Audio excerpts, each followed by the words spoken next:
Par ton sang, vers toi j'avance, saint de ta puissance, fort de ta présence à chaque pas. En ton sang, ma délivrance, sors de ton âme. Alors ce matin, nous avons le privilège d'écouter la parole de Dieu. Qui veut écouter Dieu parler? Amen. Alléluia. J'ai toujours dit, quand j'écoute cet homme de Dieu, je me rappelle de Pierre, de Paul, des gens de la Bible. Les gens, quand ils prêchaient dans la Bible, là, l'évangile pur, là. Hein? Qui veut écouter comme les Paul, les Pierre, les gens prêcher des paroles comme ça? Hein? Alléluia. Et ça a toujours été pour moi personnellement une grande bénédiction d'écouter cet homme de Dieu. L'écouter, c'est une grande bénédiction. Et c'est comme je le disais, beaucoup de gens ont été gagnés au Seigneur et d'autres nous ont rejoints à l'église depuis un temps. C'est pour ça que nous allons s'en plaindre et pas les connaître, mais ceux qui sont déjà de la maison depuis un temps, ils connaissent très bien le pasteur Philippe Montuy.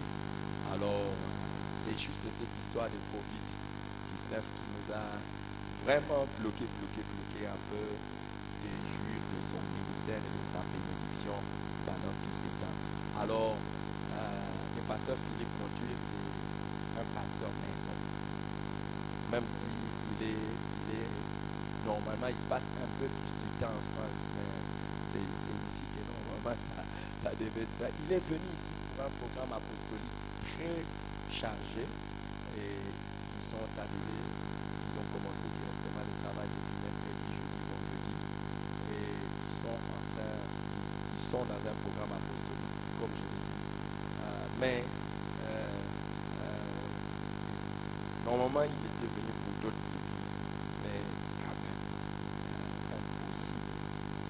Quelqu'un dit impossible qui ne passe pas ici. Alors, déjà dès que nous avons appris, dès que leur programme était là, j'ai dit de dire à son apôtre que même s'ils viennent pour d'autres églises, mais il a son église ici. Donc ça ne sera pas logique qu'il ne passe pas dans son église ici à Kinshasa.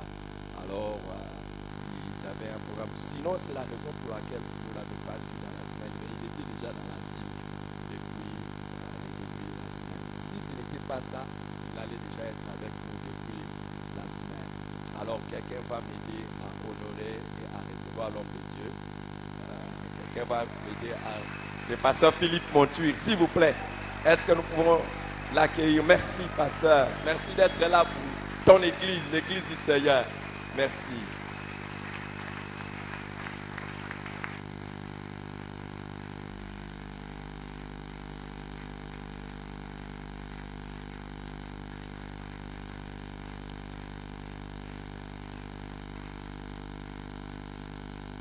Amen, amen, alléluia. Merci, vous pouvez prendre place. Je vous salue dans le beau nom du Seigneur Jésus. Merci beaucoup, pasteur Eric, pour votre invitation, aussi pour l'amitié qui nous unit. C'est vrai qu'en venant ici, dès qu'on rentre, moi je me sens chez moi.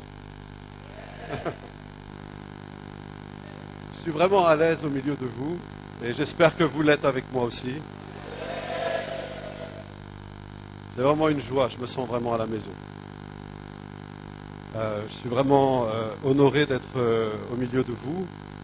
C'est vrai que j'ai passé la semaine, enfin depuis mercredi, j'allais dire dans la ville, mais peut-être plus dans la voiture que dans la ville. Waouh! Ça devient passer beaucoup de temps dans la voiture, frères et sœurs. Hein? Waouh!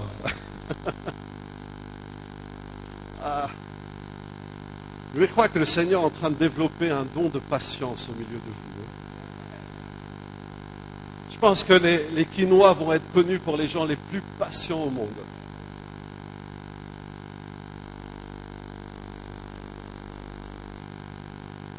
En tout cas, c'est une joie. Je vous transmets les salutations de vos frères et sœurs en France, particulièrement à Dijon, mais aussi des églises.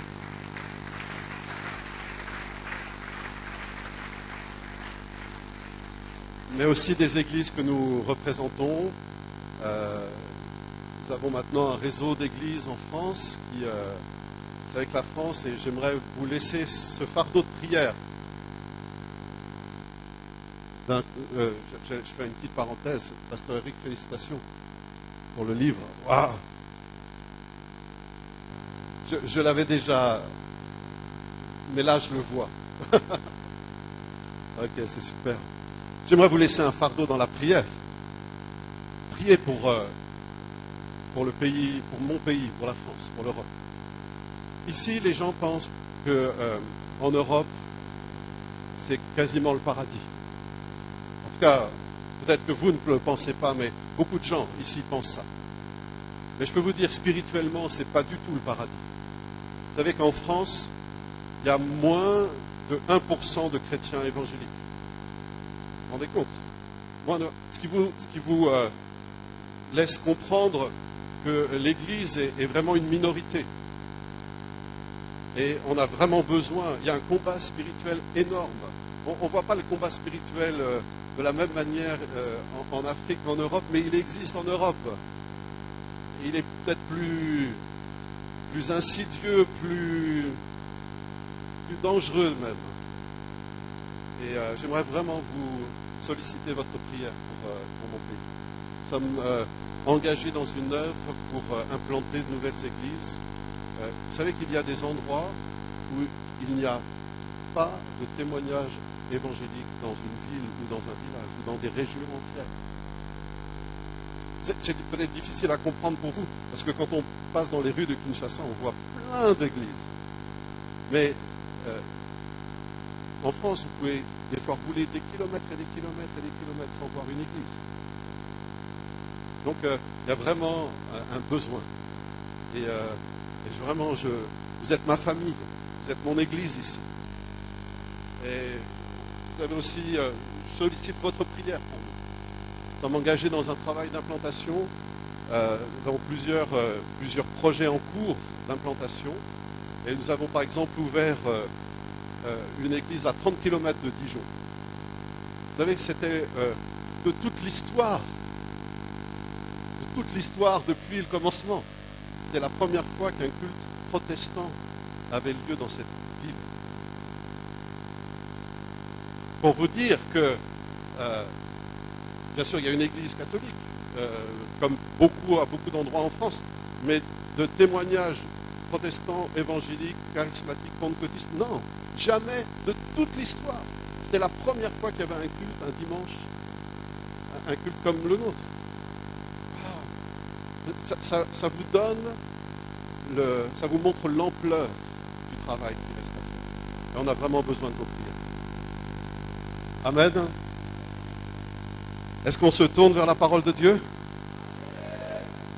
Vous savez, mon cœur, mon désir, ma prière, ma passion, c'est de voir l'Église fonctionner comme une armée de disciples. Dans mon pays, on a, à cause de l'influence de l'Église traditionnelle, on voit souvent l'Église comme un endroit où les gens viennent. C'est-à-dire que c'est plus un lieu qu'un peuple. Je ne sais pas si cette mentalité vous a touché ici, mais j'aimerais vous dire, bibliquement, l'Église c'est un peuple, et un peuple de disciples. Il n'y a pas de simples croyants, ça n'existe pas, ça ne devrait pas exister. On n'est pas juste des simples croyants, on est sauvés par le Seigneur pour être un disciple de Jésus. C'est-à-dire que dans notre vie, il y a une cause, une raison, une passion suprême qui est le royaume de Dieu, qui est la personne de Jésus-Christ, qui dépasse toute chose. C'est la chose la plus importante dans notre vie. C'est ça être un disciple de Jésus. Vous savez que la Bible dit que nous avons été sortis du royaume des ténèbres et transportés dans le royaume de son Fils. Amen. Mais le salut ne commence pas une fois qu'on est au ciel. Le salut, c'est maintenant. Et le salut, c'est pour servir le Seigneur. Dans le royaume de son Fils. Ça veut dire Jésus est roi. Et il est ton roi. Et s'il est ton roi, alors nous devons lui obéir et le servir comme on sert un roi. Et ça, c'est notre passion de tous les jours. Et j'aimerais voir avec vous ce matin le fait que nous sommes tous appelés à servir Dieu. Bien sûr, il y a des personnes qui sont appelées à des ministères particuliers, on le sait. Dieu donne des dons, donne des capacités différentes. Mais chaque enfant de Dieu est appelé par Dieu. Il y a un travail à faire pour chacun. Il y a une responsabilité qui pèse sur les épaules de chacun.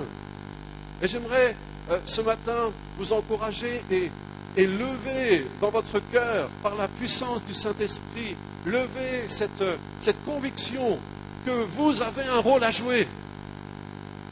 Vous avez un rôle à jouer dans le royaume de Dieu sur la terre. Votre présence compte. Vous savez, Dieu vous a créé, Dieu vous a sauvé et il sait votre vie, il sait qui vous êtes et vous êtes utile dans son grand dessein, dans son plan extraordinaire. Vous savez, Dieu a un plan extraordinaire pour l'humanité. Il tient le monde dans sa main. Mais dans ce grand plan, il y a une place pour toi. Il y a une place pour toi. Tu es important. Ça veut dire que sans toi, le plan de Dieu est différent. Dieu veut t'utiliser et tu as une place pour cela. Alors j'aimerais voir ça avec vous et j'aimerais lire un texte dans la première épître aux Corinthiens. On va un peu naviguer dans la première épître aux Corinthiens. Ça vous va? Est-ce que vous êtes dans la joie ce matin? Alors, première épître aux Corinthiens, on va lire d'abord chapitre 1, versets 4 à 9. Juste ces quelques versets. 1 Corinthiens, chapitre 1, versets 4 à 9. Je rends continuellement grâce à Dieu à votre sujet pour la grâce de Dieu qui vous a été accordée en Christ Jésus, de ce que vous avez été enrichis en lui, en toutes choses, en toute parole et en toute connaissance, car le témoignage de Christ a été fermement établi en vous. Ainsi donc, il ne vous manque aucun don dans l'attente où vous êtes de la révélation de notre Seigneur Jésus-Christ. Dieu est fidèle, écoutez bien, Dieu est fidèle, nous l'avons chanté, nous l'avons dit, Dieu est fidèle, c'est bien, Dieu est fidèle, lui qui vous a appelé à la communion de son Fils Jésus-Christ, notre Seigneur. Amen. Est-ce que l'Église, parole de vérité, aurait aimé recevoir ces paroles d'un apôtre?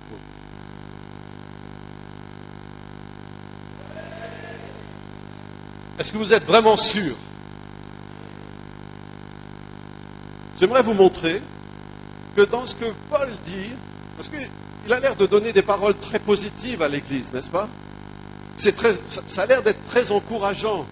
Mais vous savez que les relations entre l'apôtre Paul et l'Église de Corinthe, il avait fondé cette Église. C'est lui qui avait implanté l'Église à Corinthe. Mais les relations entre cette Église et l'apôtre Paul ont longtemps et souvent été très difficiles. Comment est-ce que c'est possible qu'une Église rende les choses difficiles pour celui qui l'a implantée? Waouh! Mais ça, c'était la réalité et c'est dans le Nouveau Testament. Ça existe. Et les Corinthiens avaient toutes sortes d'idées, toutes sortes de problèmes, toutes sortes de difficultés. Il y avait des divisions au milieu d'eux. Et ce que Paul leur dit ici, ça semble très positif, mais j'aimerais vous montrer qu'il faut lire aussi, comment on dit, entre les lignes. Parce qu'il y a des choses que Paul dit et il y a des choses qu'il ne dit pas. Et c'est intéressant de voir ce qu'il ne dit pas. Alors, vous allez voir, vous allez comprendre. Vous me faites confiance?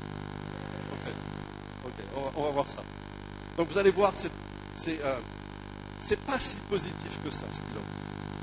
Parce qu'il y avait vraiment des problèmes dans cette église. Mais j'aimerais utiliser ces paroles de l'apôtre Paul pour vous montrer une chose, c'est que nous sommes appelés par Dieu. Nous sommes, chacun d'entre nous, appelés à servir Dieu. Et j'aimerais vous proposer 4 points ce matin. J'espère qu'on aura le temps de voir 4 points. Premièrement, l'appel n'est pas une question individuelle. L'appel n'est pas une question individuelle. Deuxièmement, l'appel n'est pas une question de capacité ou de don.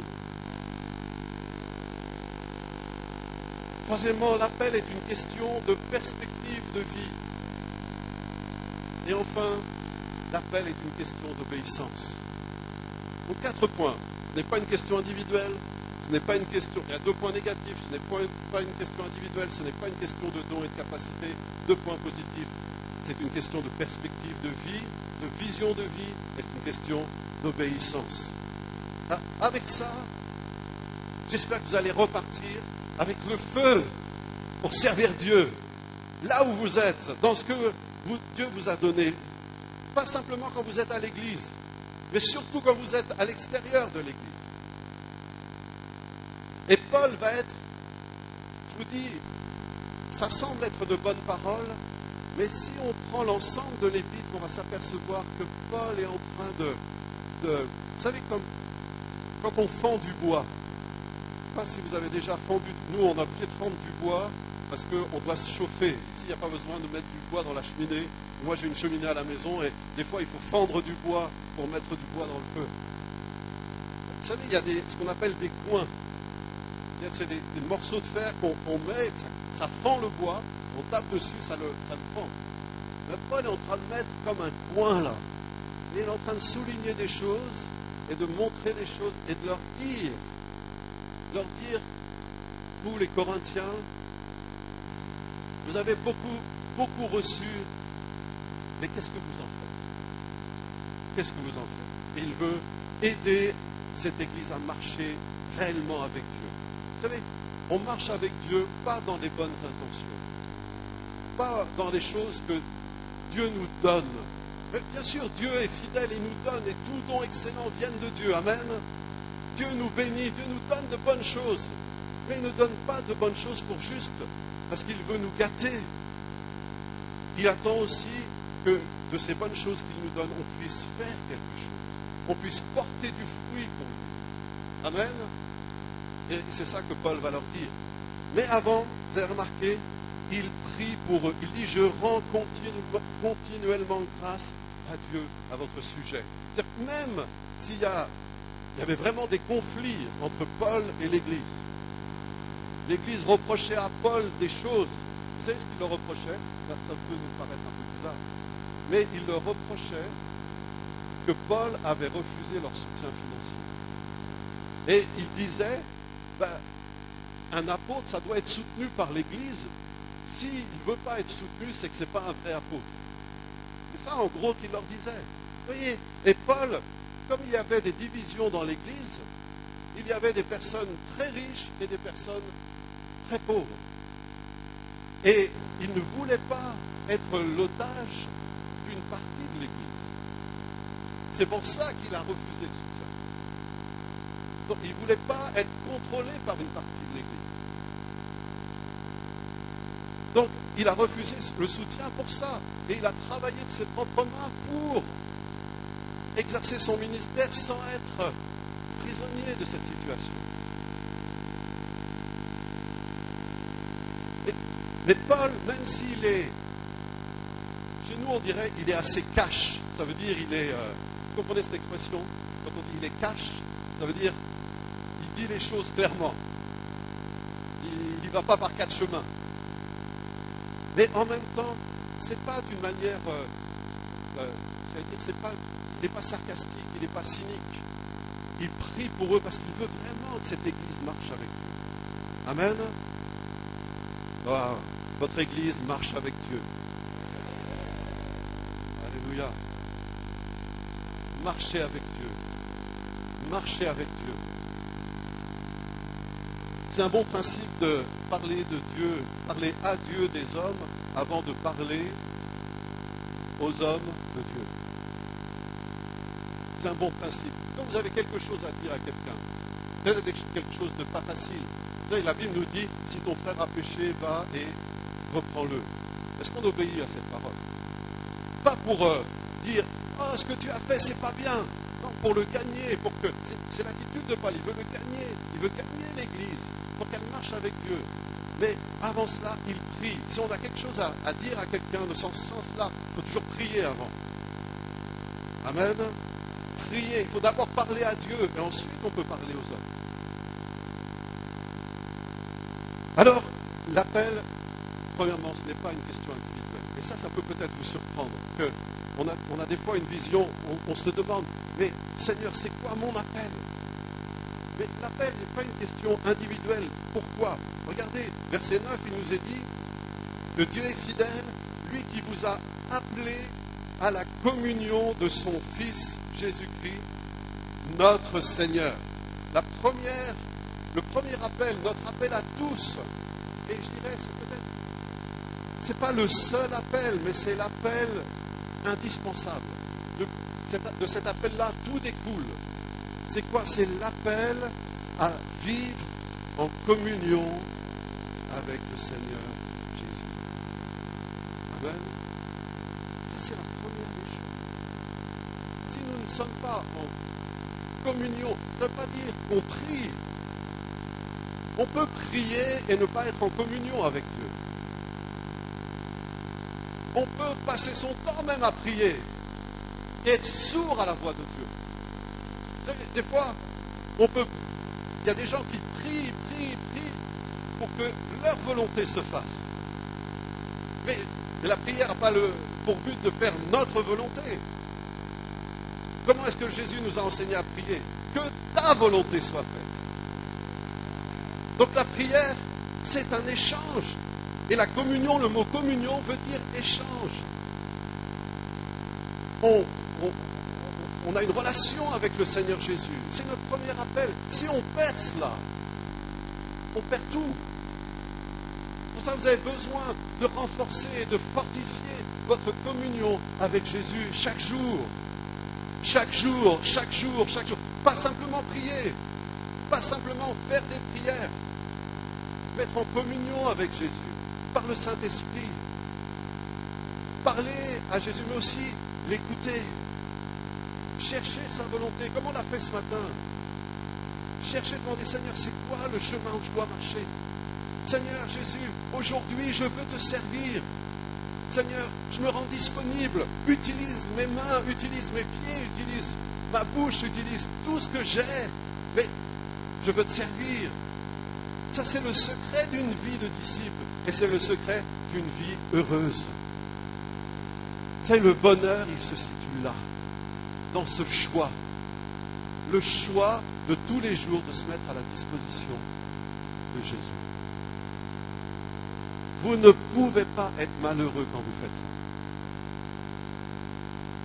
Vous pouvez rencontrer des obstacles, vous pouvez vivre des épreuves, mais vous ne pouvez pas être malheureux.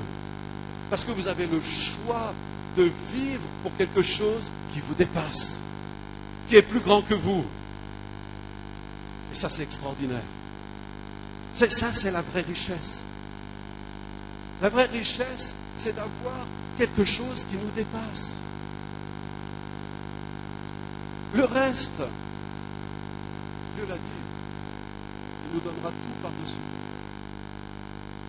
Mais si on cherche premièrement le royaume de Dieu et sa justice, il faut le faire. Le premier appel, c'est être en communion avec Jésus. C'est-à-dire pas simplement dire Seigneur, Seigneur, pas simplement faire des choses pour Jésus, mais être dans cette relation d'amour avec le Seigneur. Être connu de Jésus. Mais, Cassie, j'apprends des mots en lingala, c'est pour ça que je m'entraîne.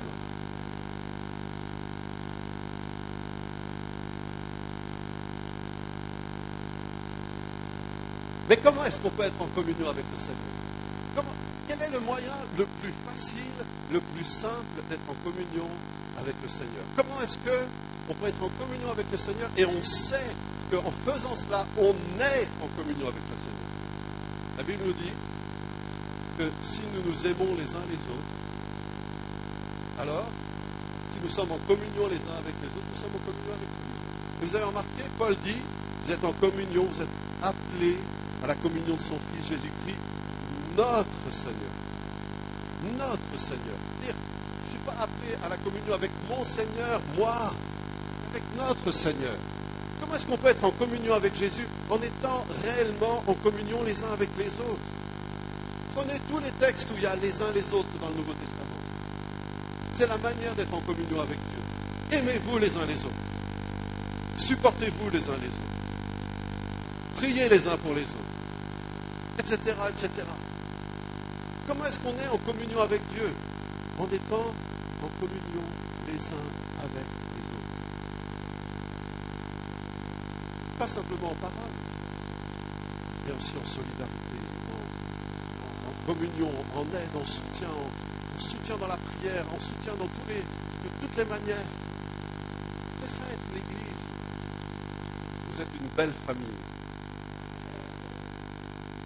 Et le Seigneur veut vous encourager à aller encore plus loin, aller encore plus loin.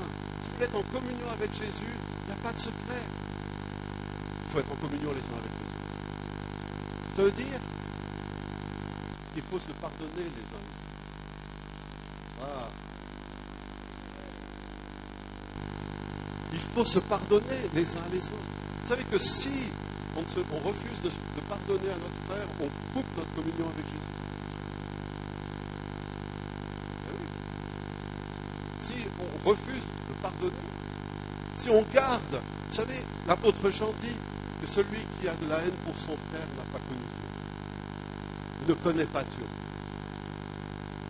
Amen. Ça veut dire que la manière d'être en communion avec le Seigneur, ce n'est pas quelque chose d'un peu secret, d'un peu bizarre, c'est très concret. C'est être en communion les uns avec les autres, dans l'amour fraternel.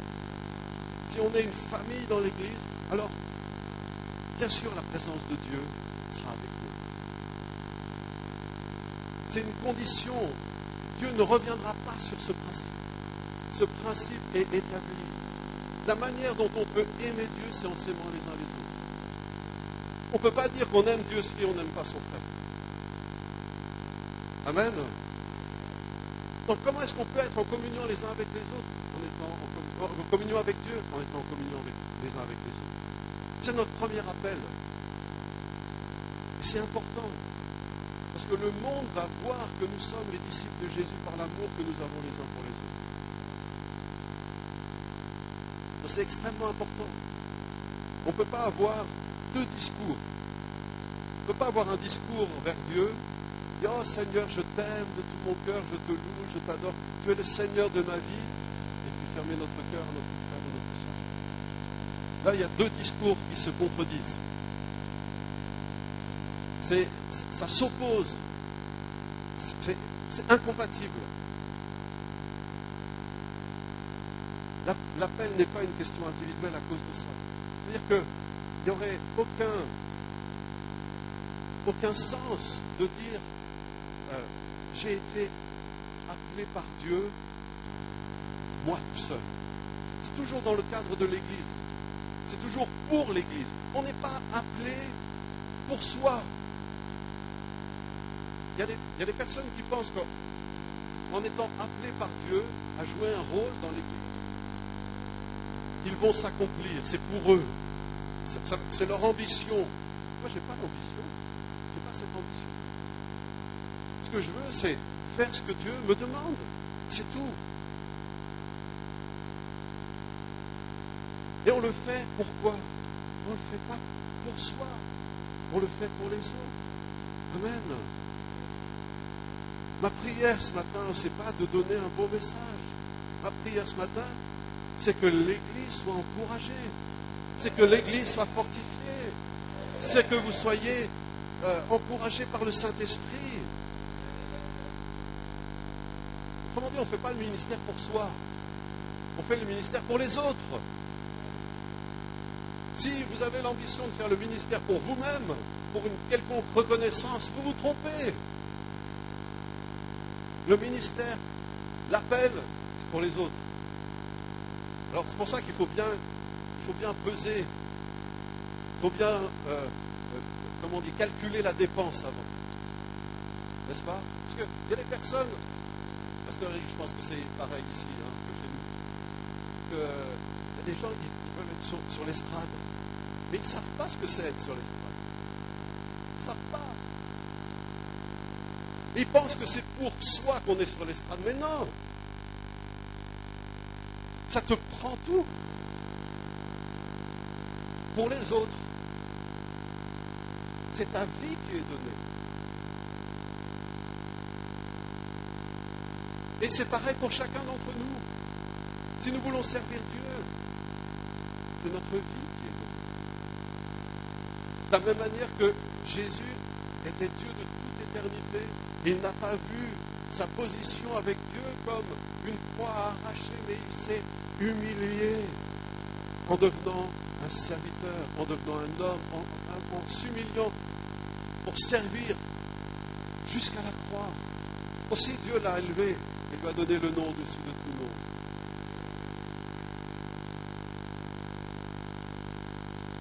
Frères et sœurs, l'appel, ce n'est pas une question individuelle, ce n'est pas pour toi. L'appel, c'est pour les autres au travers de toi. Vous comprenez la différence?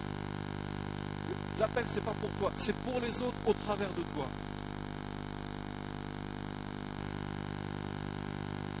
Alléluia. L'appel n'est pas une question de capacité ou de don reçu. Est-ce que Dieu n'a pas été fidèle avec les Corinthiens? Paul semble dire oui. Regardez, qu'est-ce qu'il leur dit? Il leur dit, Dieu vous a donné sa grâce. La grâce de Dieu vous a été accordée en Christ Jésus. Vous avez été enrichis en lui en toutes choses, en toute parole, en toute connaissance. Et un peu plus loin, il dit, il ne vous manque aucun don. Wow. Donc, est-ce que Dieu n'a pas béni les Corinthiens? Oui, il les a bénis. Il les a comblés de toutes les richesses, en particulier en ce qui concerne la parole et la connaissance. Et il ne leur manque aucun don. Mais, est-ce que pour autant, les Corinthiens étaient fidèles à leur appel? Par exemple, la parole. Quand Paul dit « Dieu vous a comblé de la parole, vous avez été enrichi en toute parole, en toute connaissance », il dit « En fait, vous avez l'éloquence, vous savez parler.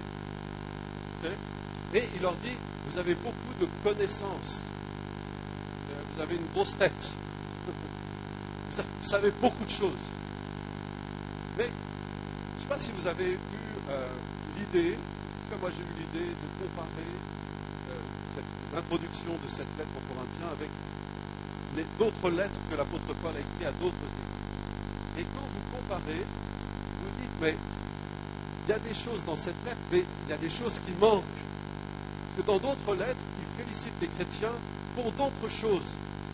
Pourquoi en particulier? Mais souvent, il les félicite pour leur amour et leurs actions, leur œuvre, ou pour l'amour et l'œuvre qui en découle. Et là, il n'y a rien. Et moi, je crois que Paul est en train d'envoyer un message aux Corinthiens. Et j'espère qu'il ne nous envoie pas un message à nous, ou à toi aussi. Parce qu'il est en train de leur dire, vous savez beaucoup parler, vous connaissez beaucoup de choses, mais vous en faites quoi? Vous faites quoi avec ça? Rien. Vous faites rien. Il n'y a pas ni mention de l'amour, ni mention des œuvres. Rien qui soit à la hauteur de leur connaissance ou même de leur discours. C'est pour ça que l'appel n'est pas une question de don ou de capacité. Vous pouvez avoir reçu tous les dons et ne rien faire avec. Ou faire des choses mais pas dans la volonté de Dieu. Faire des choses pour vous-même, construire votre propre royaume au lieu de construire le royaume de Dieu. Vous savez, si quelqu'un veut construire son propre royaume, Jésus le laisse faire. Mais vous savez, Jésus n'est pas intéressé dans notre royaume. Ça ne l'intéresse pas, c'est beaucoup trop petit pour lui. Par contre, il nous demande de le rejoindre dans son royaume, construire son royaume. Ça, c'est autre chose. Et Paul, tout au long de la lettre, tout au long de l'épître, va revenir sur le fait qu'ils savent beaucoup de choses, mais vous en faites quoi? Hein, si je le dis en français courant, c'est ça qu'il veut dire. Regardez, il leur rappelle, chapitre 2, verset 4, que la manière dont ils ont reçu l'évangile, ce n'était pas par la sagesse du langage, mais par une démonstration d'esprit et de puissance. Il leur dit en d'autres termes, la manière dont vous avez reçu le Seigneur, ce n'est pas par des parlottes, ce n'est pas par des belles paroles, c'est par une démonstration de la puissance du Saint-Esprit. Il leur dit aussi, au chapitre 4, verset 20, le royaume de Dieu ne consiste pas en paroles. Vous voyez comment il insiste là-dessus. Il leur parle, il dit, vous êtes doués pour parler, mais le royaume de Dieu ne consiste pas en paroles, mais en puissance. Puis les Corinthiens étaient forts pour parler, et même pour parler en langue. Et vous connaissez les chapitres 12 et 14 où Paul parle du parler en langue, surtout chapitre 14. Il leur dit, mais vous savez, même vous parlez en langue, c'est extraordinaire. Mais parler en langue, si ça n'édifie pas l'Église, ça ne sert à rien. Et il leur dit, même si, vous connaissez le chapitre 13, le chapitre de l'amour, si je parlais toutes les langues des hommes et des anges, si je n'ai pas l'amour, ça ne me sert à rien. Mais l'apôtre Paul revient constamment sur ça dans toute l'épître. Et puis la connaissance aussi. On va le voir. Regardez chapitre 8. Chapitre 8, regardez chapitre 8, versets 1 à 3. Pour ce qui concerne les viandes sacrifiées aux idoles, nous savons que tous, nous avons la connaissance. Et là, il ouvre une parenthèse. C'est comme si Paul, il veut revenir à ça. La connaissance enorgueillit, mais l'amour édifie. Si quelqu'un pense connaître quelque chose, il n'a pas encore connu comme il faut connaître. Waouh! Là, Paul est en train d'envoyer un message. Il dit dans le chapitre 13, nous connaissons en partie. Et en plus de cela, 11 fois dans l'épître aux Corinthiens, il leur pose une question en commençant la question en disant, ne savez-vous pas que... Moi, je ne sais pas, mais si je dis, si je vous dis, je sais quelque chose, je sais, puis que 11 fois vous me dites, ne sais-tu pas que... Voilà, à la 11e fois, je vais commencer à me poser des questions. Mais la personne, là, elle est en train d'insinuer que je ne sais pas. Ne savez-vous pas que 11 fois, ça veut dire que Paul leur dit, vous savez beaucoup parler. Vous connaissez beaucoup de choses. Mais qu'est-ce que vous faites avec? Et l'appel n'est pas une question de don ou de capacité. On peut avoir reçu tout cela et ne rien faire. Ou ne rien faire pour Dieu. Ne rien faire dans la volonté de Dieu. Dire j'ai reçu un appel, c'est inutile. Car ce que nous faisons, les fruits, rendent évident notre appel. Amen. On n'a pas besoin d'argumenter.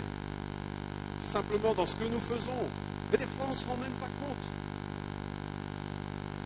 La plupart du temps, on le fait parce que c'est l'élan de notre cœur. On fait les choses parce qu'il y a un élan qui nous pousse à faire les choses. Et pour nous, c'est normal de faire ces choses-là. C'est normal d'aider quelqu'un, c'est normal de donner à quelqu'un, c'est juste notre cœur. Mais vous savez que Dieu est dans ces choses. Ça, c'est les fruits que vous portez. Et j'aimerais vous encourager à, plutôt que d'accumuler la connaissance, c'est une bonne chose. Hein. j'enseigne à l'école biblique chez nous, la connaissance est une bonne chose, mais la connaissance ne sert à rien si on n'en fait rien. Ne soyez pas simplement désireux d'apprendre. Agissez. Ok. Troisième chose, l'appel, c'est une question de perspective de vie. L'appel, c'est une question de perspective de vie. Dans le passage que nous avons lu au début, Paul insiste 2 fois sur cette perspective finale du retour du Seigneur Jésus. Il leur dit, vous avez lu, il vous affermira juste, vous êtes dans l'attente de la révélation de notre Seigneur Jésus-Christ. Ça veut dire, c'est le jour où il reviendra, et puis un peu plus loin, il leur dit, il vous affermira jusqu'à la fin. Jusqu'à la fin. C'est-à-dire qu'il a la perspective du retour final. En fait, ce qu'il veut dire par là, c'est que quelles que soient les choses que nous faisons, il y aura un moment où il y a une fin de la course. La course va terminer tôt ou tard pour chacun d'entre nous. Et c'est à ce moment-là que les choses vont compter. Ce n'est pas aux yeux des hommes que ça compte. C'est à ce moment-là. Il y a un moment où le monde va basculer dans l'éternité. Notre vie peut basculer dans l'éternité à tout moment. Mais un jour, le monde va basculer dans l'éternité lorsque Jésus va revenir. C'est la destinée éternelle. Et servir Dieu, c'est garder cela dans sa tête constamment. Écoutez-moi bien. Si vous voulez servir Dieu, vous devez vous efforcer de garder cette perspective constamment dans un coin de votre tête. Parce qu'il y a des choses qu'on peut faire pour tout de suite. Il y a des fois, il y a des choses qu'on pourrait faire pour tout de suite et c'est mieux d'attendre et de dire peut-être que je pourrais mieux faire ou faire différemment parce qu'il y a cette perspective de l'éternité. Je prends un exemple. Est-ce que vous avez des voisins chez vous? Et est-ce que les voisins sont toujours gentils? Il y a des fois, les voisins peuvent être un peu pénibles. Et vous pouvez dire, là, il exagère. Il a mis la sono trop fort, ou il a mis, je ne sais pas ce qu'il a fait. Il a jeté tout ce qu'il voulait se débarrasser, il l'a mis devant mon portail. Ah, c'est pas bien ça. On peut réagir de deux manières. On peut aller lui reprocher, et on peut se dire, oui, mais est-ce qu'il n'y a pas une autre perspective?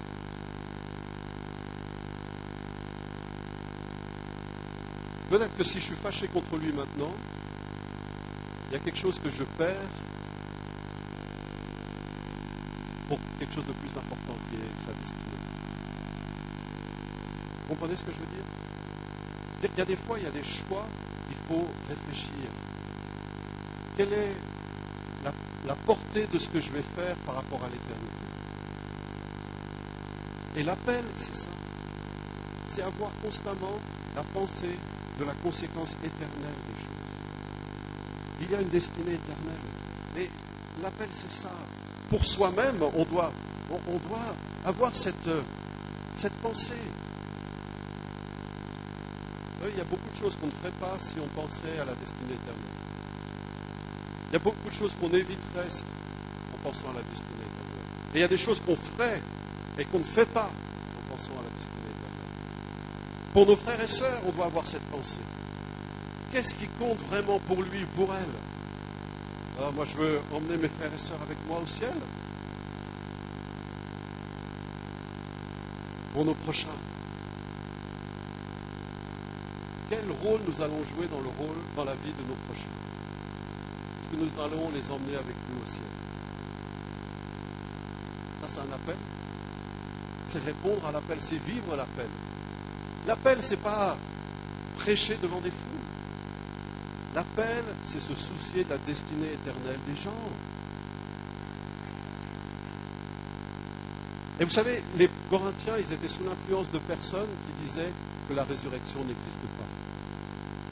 Paul le dit au chapitre 15. Il y a des gens qui enseignaient qu'il n'y a pas de résurrection. Et il est obligé de les reprendre. Parce que quand vous perdez cette perspective de la résurrection, vous perdez la motivation pour servir Dieu. Si vous n'avez pas cette pensée constamment, comment est-ce que vous pouvez avoir la force d'aller? C'est en ayant la pensée de l'éternité que vous pouvez vivre le présent. Quelqu'un dit qu'un chrétien, il a la tête dans le ciel, mais aussi les pieds sur terre. Et il ne faut pas perdre ça. Tu veux répondre à l'appel de Dieu, garde ça dans ton cœur, chéris-le, prends-le, garde-le. Sans cette réalité, tu ne peux pas servir Dieu. Nous portons des fruits pour l'éternité. Et c'est mieux de porter des fruits pour l'éternité que pour aujourd'hui. On va se réjouir dans le ciel. Amen. On peut se laisser aller à voir uniquement le présent, uniquement aujourd'hui, uniquement notre expérience aujourd'hui. On peut se laisser aller à ça, à se laisser prendre par les préoccupations d'aujourd'hui. Et est-ce que ça compte? Oui, ça compte. C'est-à-dire, on doit travailler, on doit manger, on doit prendre soin des enfants, de la famille. C'est normal. C'est ça aussi être chrétien. D'accord? Mais on doit garder dans un coin de notre tête qu'il y a autre chose. Il y a autre chose. Il y a une perspective plus grande. Il y a une perspective éternelle. On doit garder ça dans un coin de notre cœur et de notre tête. Si on veut répondre à l'appel de Dieu. Et on entendra, quand on viendra dans la présence du Seigneur, bien, bon, fidèle serviteur. Amen. J'en viens à mon dernier point, mon quatrième point. L'appel est une question d'obéissance. Justement, bien, bon et fidèle serviteur. C'est ce que nous souhaitons entendre quand le Seigneur nous reprendra. Appelé, d'accord, mais appelé à quoi? Il y a quelque chose dans cette épître qui ça m'a vraiment encouragé et j'aimerais vous le donner parce que de la même manière que ça m'a encouragé, ça va vous encourager. Regardez chapitre 7, verset 17.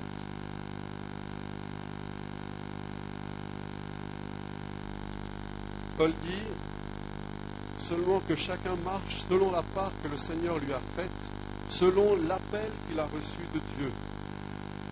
Et un petit peu plus loin, au verset 20, il répète la même chose. Que chacun demeure dans l'état où il était lorsqu'il a été appelé. As-tu été appelé en étant esclave? Ne t'en inquiète pas. Mais si tu peux devenir libre, profites-en plutôt. Car l'esclave qui a été appelé dans le Seigneur est un affranchi du Seigneur. De même, l'homme libre qui a été appelé est un esclave de Christ. Il y a un secret dans ces versets. Il y a quelque chose d'important pour nous à comprendre. C'est que l'état dans lequel Dieu nous a appelés, quand nous avons connu le Seigneur, quand nous avons accepté le Seigneur, ce que nous étions, l'occupation que nous faisions, que nous soyons, je ne sais pas moi, couturière, mécanicien dans l'armée, aux études, et même sans emploi. Quand nous sommes au Seigneur, quand on vient au Seigneur, l'appel de Dieu est immédiat et l'appel sanctifie notre vie dans ce que nous sommes. Être esclave, à l'époque, c'était la condition la plus basse qui pouvait exister. Et Paul dit, quand Jésus entre dans ta vie, quand tu te donnes au Seigneur, c'est comme si l'appel sanctifie l'état où tu es et tu peux servir Dieu dans l'état où tu es. Si tu es esclave, tu peux servir Dieu. C'est ça que Paul est en train de leur dire. Ça veut dire que servir Dieu, c'est en utilisant l'état où nous sommes. Si tu as un travail, vous avez un travail, ça. Oui. Votre travail n'est pas pour le travail. Ça veut dire qu'il faut bien faire le travail. Mais il y a un but plus élevé que le travail. C'est que Dieu vous a appelé à le servir là où vous a placé. Et Dieu vous a donné ce travail pour le servir là où Dieu vous a placé. Et ce qui est extraordinaire, c'est que l'appel de Dieu nous sanctifie dans ce que nous faisons. Notre travail devient quelque chose de saint. C'est précieux pour Dieu. C'est pour ça qu'il nous faut bien faire notre travail. Pas simplement pour les hommes, mais pour Dieu. Même si nous n'avons pas de travail. Ce que nous sommes est sanctifié par l'appel de Dieu. Et nous pouvons, pas parce que nous n'avons pas de travail que nous ne pouvons pas servir Dieu. Quand Dieu nous appelle, quand Dieu vient dans notre vie, il sanctifie qui nous sommes. Même si nous sommes, au temps de l'apôtre Paul, dans la condition la plus méprisée. Dieu ne regarde pas ça. Dieu est plus grand que ça. Dieu sait toutes choses. Mais il nous prend dans ce que nous sommes. Et il nous sanctifie. Il nous rend saints. Il nous déclare saints. Ce que nous faisons devient une terre sainte. Nous faisons des choses pour Dieu. Nous continuons à travailler. Nous faisons bien ce que nous devons faire. Mais nous le faisons pour Dieu. L'appel, c'est ça. Ça veut dire que nous sommes tous appelés. Quelle que soit notre activité, quelles que soient les choses que nous faisons dans la journée, nous sommes appelés à les faire pour Dieu. Si vous comprenez cela, ça peut changer votre vie. Parce que même si vous êtes une maman, vous occupez des enfants à la maison, vous pouvez le faire pour Dieu. Amen. Des fois, on perd, à force de l'habitude de tous les jours, on perd peut-être cette perspective. Mais je suis venu pour vous le rappeler. Ce que vous faites est important pour Dieu. L'appel de Dieu se situe là, dans ce que vous faites. C'est pour ça qu'il faut bien faire ce qu'on doit faire. Pas pour les hommes, mais pour Dieu. C'est ce que l'apôtre Paul dit. Il leur dit, faites les choses bien pour Dieu. Donc, est-ce que nous avons été appelés? Oui, nous avons été appelés. À l'heure actuelle, là, vous êtes en vacances de votre appel. C'est le seul moment de la semaine quand vous êtes à l'église.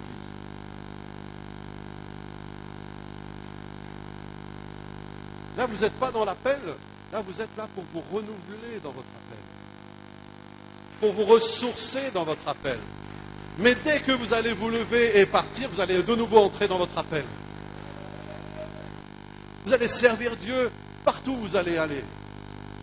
Les frères et sœurs, c'est ça une église victorieuse. C'est une église qui vit l'église ensemble et dispersée. On répond à l'appel de Dieu dans ce que nous faisons. C'est ça être un disciple. Est-ce que vous allez être des disciples cette semaine? Est-ce que vous allez comprendre ce que vous faites? Peut-être que parmi nous, il y a des gens, le travail c'est difficile en ce moment. Il y a des collègues qui vous embêtent, qui vous mettent la vie dure. Ça existe ici? Il y en a qui sont jaloux de vous. Ça arrive. Réfléchissez. Là, je suis sûr que je parle à quelqu'un. Et même à plusieurs personnes. Réfléchissez à la manière dont vous allez répondre. Ayez cette perspective de l'éternité. Réfléchissez avant. Mais dites-vous que Dieu vous a placé là où il vous a placé. Et vous êtes appelés à servir Dieu là où vous êtes. Dans ce que vous faites. Que ce soit au travail, aussi à la maison.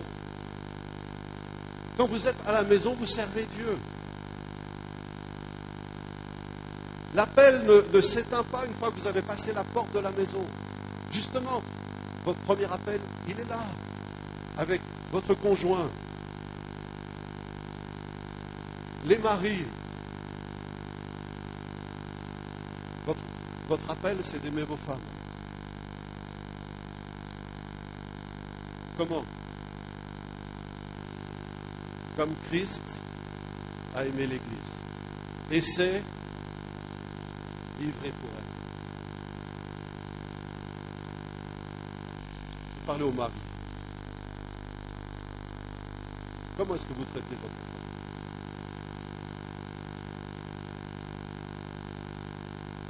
Est-ce que vous répondez à l'appel qui est dans votre vie par Jésus de servir Dieu auprès de votre femme? Ou vous dites non, mais ma culture c'est pas ça. Ma culture c'est que je suis le chef de la famille et on doit me servir. C'est ça la culture du royaume de Dieu? Non. Et des fois, on ne sait plus trop, hein? Est-ce que je parle à quelqu'un ce matin? Mon frère, ton premier appel, c'est à ta maison. Avec ton épouse. De l'aimer comme Christ a aimé l'Église et à la servir. Parce que la Bible nous dit que l'exaucement de tes prières dépend de cela. Waouh! C'est pour ça, tout à l'heure, j'ai dit, on peut prier, prier, prier. Il y a des fois, nos prières ne dépassent pas le plafond. Pourquoi? Il y a un problème dans la maison. Comment est-ce que tu vas répondre à cet appel? J'espère que tu vas le faire. Je prie pour que tu le fasses. Je prie que la gloire de Dieu repose sur ta maison. Et que tu répondes à cet appel en tant qu'époux.